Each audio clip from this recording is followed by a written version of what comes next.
বৃন্দাবনের রাজার নাম কি? কংস রাজা। সত্যি সত্যি? তাহলে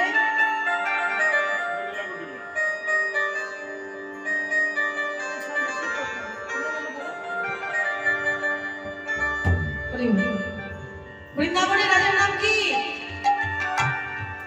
মায়েরা জানেন তো? তুলে বলুন কি না? সেই জন্য বলি কীর্তন শুধু শুনলে হবে না, কীর্তনটাকে বুঝতেও হবে। মানে শুনবো আর চলে যাবো, কীর্তনিয়া কি বললো কিছুই বুঝতে পারলাম না, কীর্তন শুনে কোনো লাভ হবে না। একটা কথা হলে বুঝে বাড়ি যেতে হবে না। অমুক কীর্তনিয়া এসেছিল নদিয়া নবদ্বীপ থেকে, আমাকে এই কথাটা জানিয়ে গেছে, সারা জীবন মনে করবে, তাহলে কীর্তন শোনাটা সার্থক হবে। বৃন্দাবনের রাজা কৃষ্ণ। প্রতি বছর এখানে কীর্তন হয়। এখানে কত বছর কীর্তন হচ্ছে? এবার প্রথম তাহলে প্রত্যেক কীর্তনীয়রা আসে আর কিন্তু বলে যায় না, তাহলে ভুল হয় কি করে? যা ভুল হয়ে গেছে গেছে, আর যেন ভুলটা না হয়। কেমন? বৃন্দাবনের রাজা হচ্ছে শ্রীমতী রাধারানী। যারা যারা বৃন্দাবনে গেছেন অবশ্যই জেনে থাকবেন, বৃন্দাবনে সবাই রাধে রাধে বলে। কি বলে?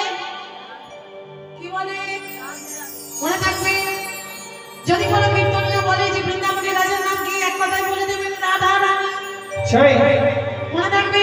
তাই সবাই তুলবাহ তুলে বলি রাধা রানী কি, রাধা রানী কি, বিশ্বভানুরা জননী রাধা ঠাকুর রানী কি, জয় জয় হো। চলুন একটা ভজন গাইতে গাইতে যাই আমরা বৃন্দাবনে।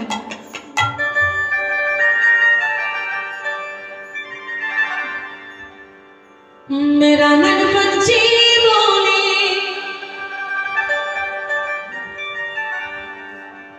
मेरा मन पंछी बोले,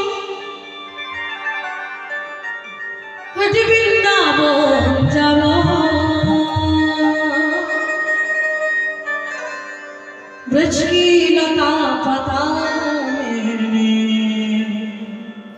क्या बोले? राधे राधे बोलो।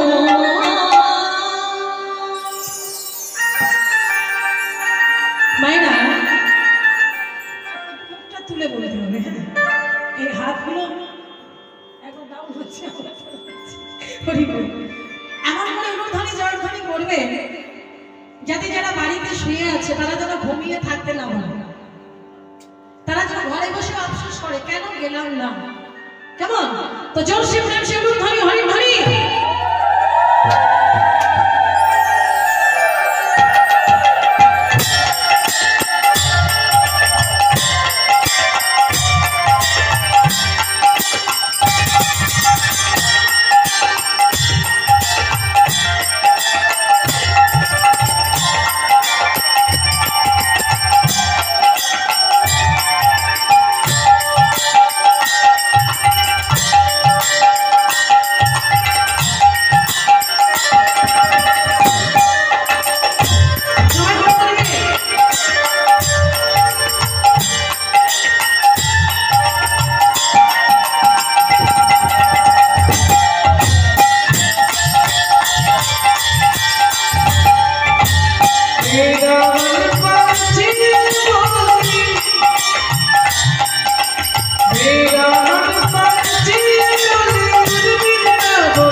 সবাই মিলে প্রেম সে বলি বলি রাধা ঠাকুর রানী কি জয় জয় হো।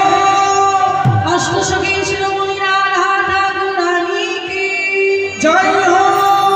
বিশ্বভানু রাজরমণী রাধা ঠাকুর রানী কি জয় হো। বৃন্দাবন ধাম কি জয় হো। আপন গুরু বৈষ্ণব কি জয় হো।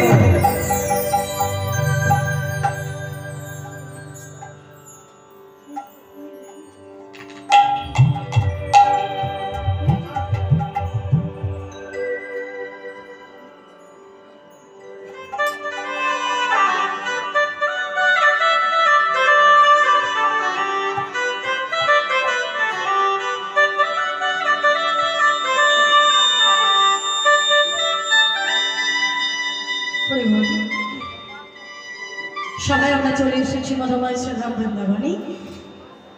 আজকে আমাদের আলোচ্য বিষয় হচ্ছে ন্যাংটা সময়,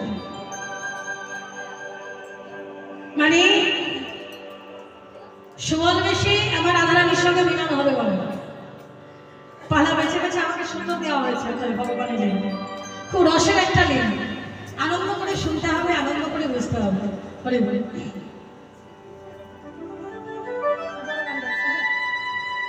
হরি বল। হরে মধুমা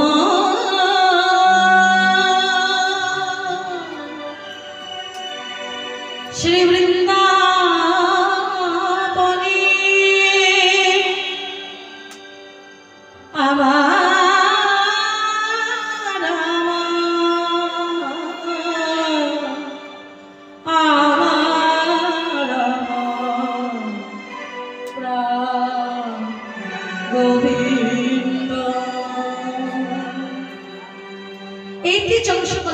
কৃষ্ণস্থ ভগবান, যিনি পরম কৃষ্ণ সচ্চিদানন্দ বিগ্রহ, অনাদির আদি, যিনি সর্ব কারণ। আজকে ভগবান মনুষ্য দেহকে আশ্রয় নিয়ে বিশুদ্ধ প্রেমের খনি বাৎসল্যময়ী মা যশোমতীর কোলে তিনি এলেই যশোদা গোপাল রূপে, নন্দ গোপাল রূপে। আজকে ভগবান কি করছেন না সখাদের সঙ্গে খেলা খেলছেন। খেলতে অবিনাদ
খেলা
হরি হরি বল।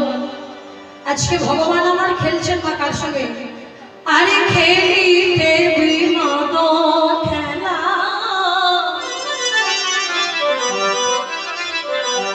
সবার পরে সামনে খেলিতে বিনোদ খেলা, সবার সঙ্গে করি। খেলিতে বিনোদ খেলা, সবার সঙ্গে করি।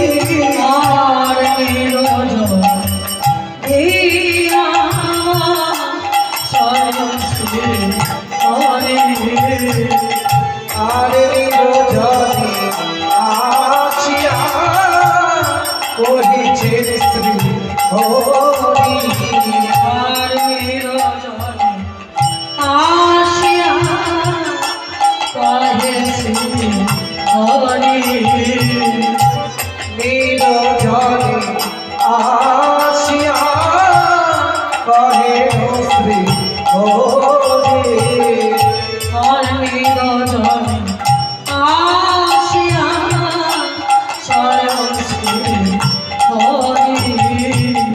দেখো মনের কথা খুলে বলিছে, ভগবানের কথা খুলে বলিছে।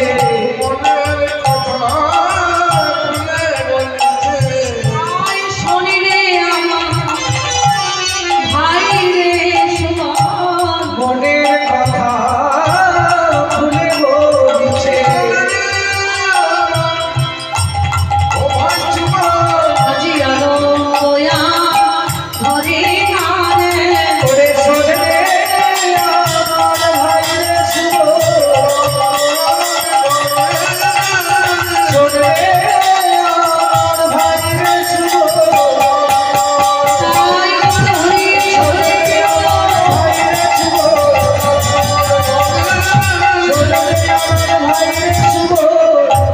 মনের কথা খুলে বলিছে।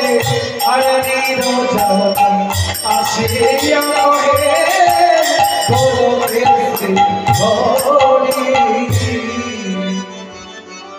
ভগবান শ্রীকৃষ্ণ খেলা খেলছেন মা কোথায়?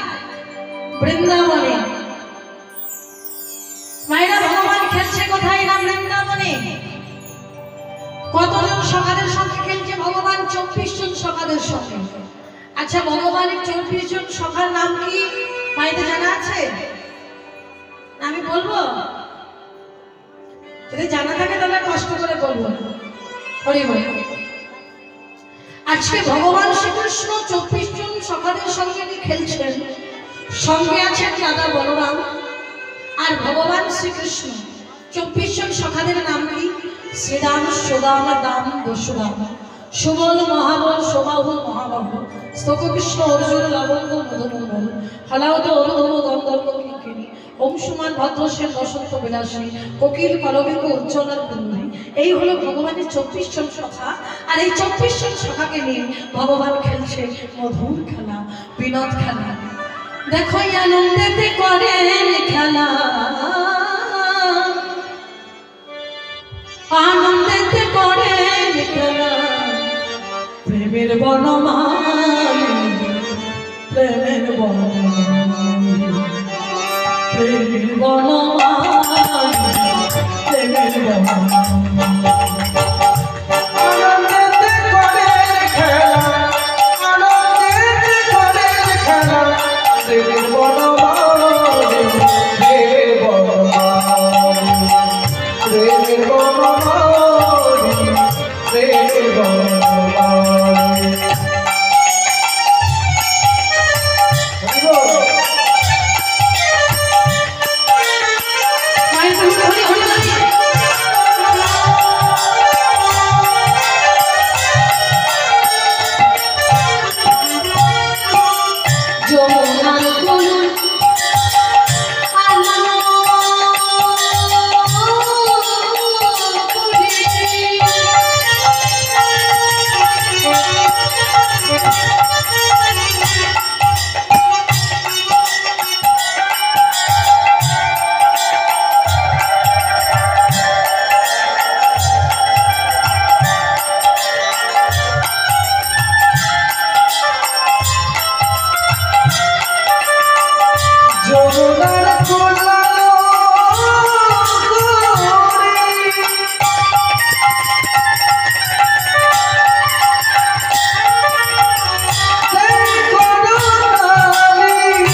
বলি ভাই রে চল না একটু ওই বন থেকে একটু ঘুরে আসি চল। আজকে সুবলকে সঙ্গে নিয়ে গোবিন্দ আমার কোথায় গেলেন না বনভ্রমণে। হরিব মাইনা বনভ্রমণে গিয়ে প্রাণ গোবিন্দ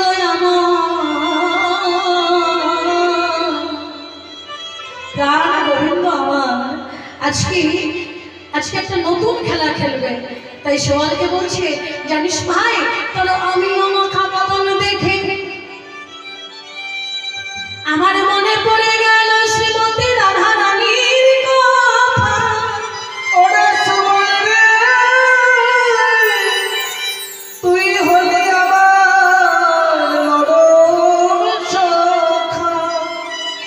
তুই হলি আমার মরম সখা, ওরে আমার প্রাণের আচ্ছা মাইরা ভগবানের 24 জন সখা থাকতে সুবল কেন মরম সখা হলো? ভগবানের 24 জন সখা থাকতে সুবল কেন মরম সখা হলো একটু জানতো সবাই? গুরুচরণ আশ্রয় করি যে সুবল কেন মরম সখা হলো। হরে বল। এই সুবল আগের জন্মে কে ছিল? প্রেতাযুগে ছিল তরণী সেন। বিভীষণ আর সরমান পুত্র হচ্ছে এই তরণী সেন। যখন রাম আর রাবণের মধ্যে যুদ্ধ হচ্ছে, যখন রাম আর রাবণের মধ্যে যুদ্ধ হচ্ছে, আমরা সবাই জানি যে রাম রাবণের ছিল শত্রু। কি সবাই জানি না? একটু একটু হেলেন তাহলে বুঝতে পারবো যে বুঝতে পারছেন কি না। রাম রাবণের শত্রু তো নাকি সবাই আমরা এটা জানি, কিন্তু এই কথাটা সম্পূর্ণ ভুল কথা, সম্পূর্ণ ভুল কথা। রাবণের মতো একনিষ্ঠ ভক্ত আর এই ত্রিজগতে কেউ ছিল না। রাবণের আমরা বাইরেটা দেখি, কিন্তু ভিতরটা রাবণের কয়জন দেখেছি? রাবণের বাইরেটা দেখেছি কিন্তু ভিতরটা দেখিনি। তাহলে রাবণ কে ছিল? এই রাবণ ছিল সত্যযুগের হচ্ছে দ্বারপাল। দ্বারপাল ছিল জয় আর বিজয়, জয় বিজয়। তো একদিন ভগবান শ্রীহরি নারায়ণ সাপের বিছানার উপরে বিশ্রাম নিচ্ছেন। মা লক্ষ্মী দেবী জয় বিজয়কে বললেন, বাবা জয় বিজয় তোমরা দেখো যেন কেউ এই প্রভুকে যেন কেউ বিরক্ত না করে, একটু দেখো। জয় বিজয় বললে, মা যথা আজ্ঞা, তোমার আদেশ আমরা পালন করব। ঠিক সেই সময় ব্রহ্মার 4 জন মানুষ পুত্র সনক, সনাতন, সনাতন আর সনৎকুমার, সনক, সানন্দ, সনত কুমার আর সনাতন, এই হলো 4 জন ঋষি বৈকুণ্ঠের দ্বারে এসে দাঁড়ালেন। বৈকুণ্ঠের দ্বারে এসে দাঁড়ালেন কেন?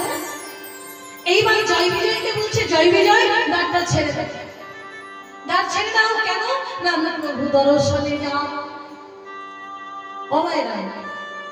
যদি মন্দিরে কেউ আসে ভগবানকে দর্শন করতে, আর যদি বাবা মন্দিরের ভিতরে প্রবেশ করতে দাঁড়ি না দেয়, তাহলে কি মনে কষ্ট হবে কি হবে না? হবে না? নিশ্চয়ই কষ্ট হবে। কিন্তু যখন তখন গেলে কিন্তু ভগবানের সঙ্গে দেখা হয় না। এই যে মন্দিরটা কি সবসময় খোলা থাকে না? যদি আপনি দুপুরবেলা আসেন মন্দির খোলা থাকে? সত্যি করে বলুন। তাহলে ভগবানের সঙ্গে দেখা করতে গেলে একটা সময় দরকার। আপনাকে সকালে আসতে হবে, না হয় আপনাকে বিকালে বা সন্ধ্যাবেলা আসতে হবে ভগবানের দর্শন করতে গেলে। আজকে জয় বিজয় মা লক্ষ্মী দেবীর আদেশ পালন করছে। এইবার দুয়ারে দাঁড়িয়ে আছে, দাঁড়িয়ে আছে। এবার 4 জন ঋষি কুমার বলছে, একটা ছেড়ে দাও জয় বিজয়। বলে, আমি ছাড়তে পারবো না। কেন পারবে না? না মায়ের আদেশ আছে, আমি ছাড়তে পারবো না। ওমা বারবার বলছে ঋষি কুমারগণ যে দ্বারটা ছেড়ে দাও জয় বিজয়। যেমনি বাবা দ্বার ছাড়লো না, সঙ্গে সঙ্গে জয় বিজয়কে ঋষি কুমারগণ অভিশাপ দিলেন। ভগবান চমকে উঠলেন, চমকে উঠে তাড়াতাড়ি করে ঘরে ঘরে হয়ে এসে ঋষি কুমারগণকে প্রণাম জানান। হরি বল। জয় বিজয় প্রভুকে দর্শন করা মাত্র ছুটে গিয়ে প্রভুর চরণ তলে গিয়ে আছাড় খেয়ে বলল,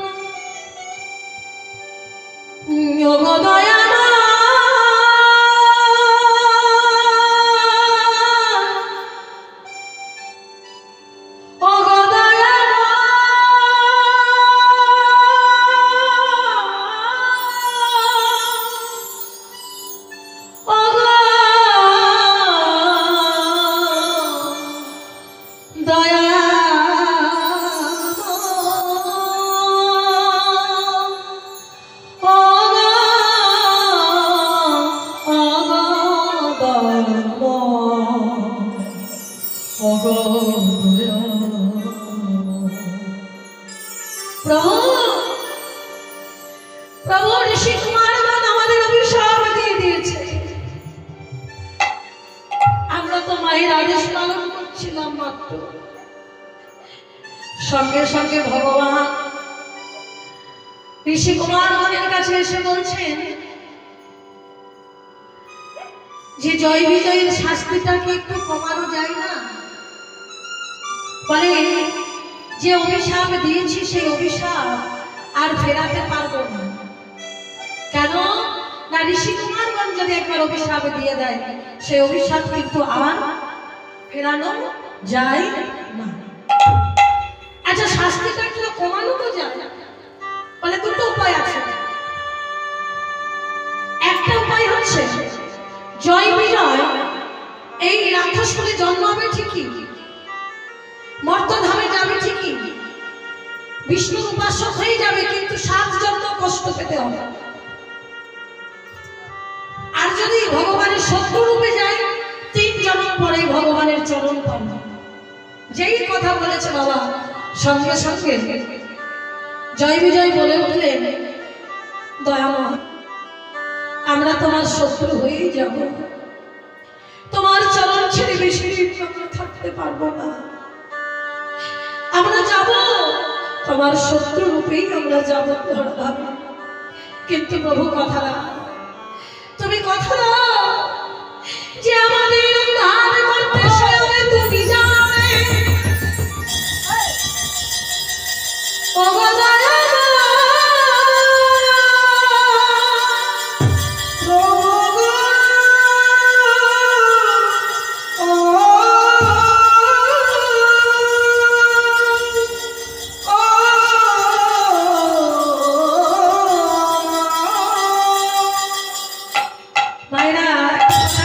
সবসময়, কারণ গরু যদি কারণ খন্দ খেয়ে নেয়, কারো ফসল নষ্ট করে, তাহলে ক্ষতিপূরণটা কাকে দিতে হয়?